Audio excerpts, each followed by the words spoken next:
By the time I stepped into Blackwood and Stone, my feet already hurt. That place didn't just serve food, it served status.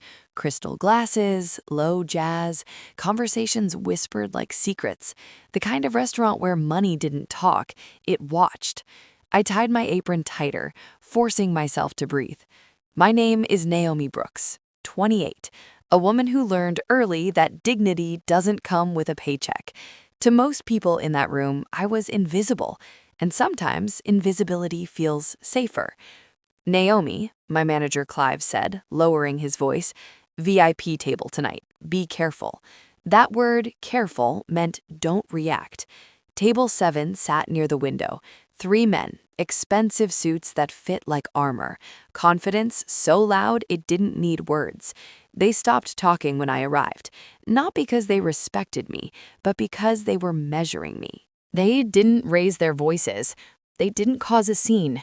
They just smiled, slow, careless smiles, and pushed the bill back toward me like it offended them. One of them said, "We don't pay waitresses, we wait for owners." I felt every eye in the restaurant turn toward me. And that's when the door behind them opened. The man they were waiting for had already been standing there, listening to every word.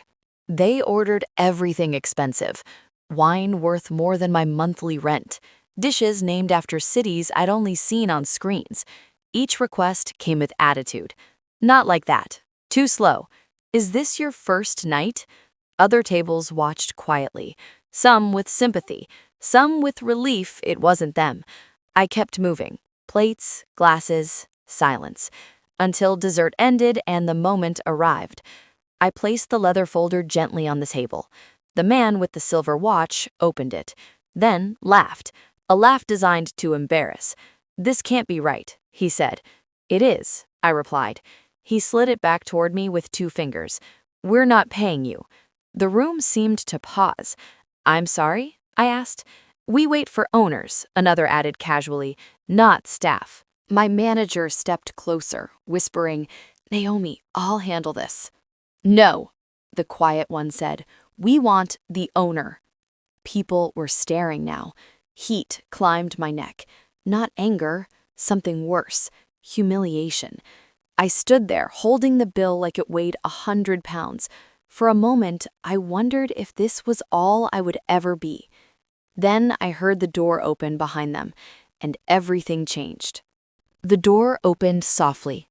No announcement, no attention-seeking, just presence. Every server noticed. Every manager straightened. Julian Blackwood, owner, billionaire, the kind of man whose name moved markets quietly. He took in the scene in seconds. The bill on the table, the tension, me standing there, still. The loud one froze. The silver watchman swallowed hard. The quiet one stood too quickly. "Mr. Blackwood," he said nervously, "we were just—" Julian walked past them, straight to me. "Naomi," he said gently, "are they giving you trouble?" The entire restaurant went silent. "Yes," I said. Julian turned to them. "This woman is not your servant," he said calmly. "She's my partner." And in that moment, their money stopped protecting them. Julian didn't raise his voice. He didn't need to. "You refused to pay," he said, "because you thought power sat higher than dignity." He nodded to Clive. "Add fees, cancel privileges, effective immediately." Panic replaced arrogance. "I didn't know," one whispered.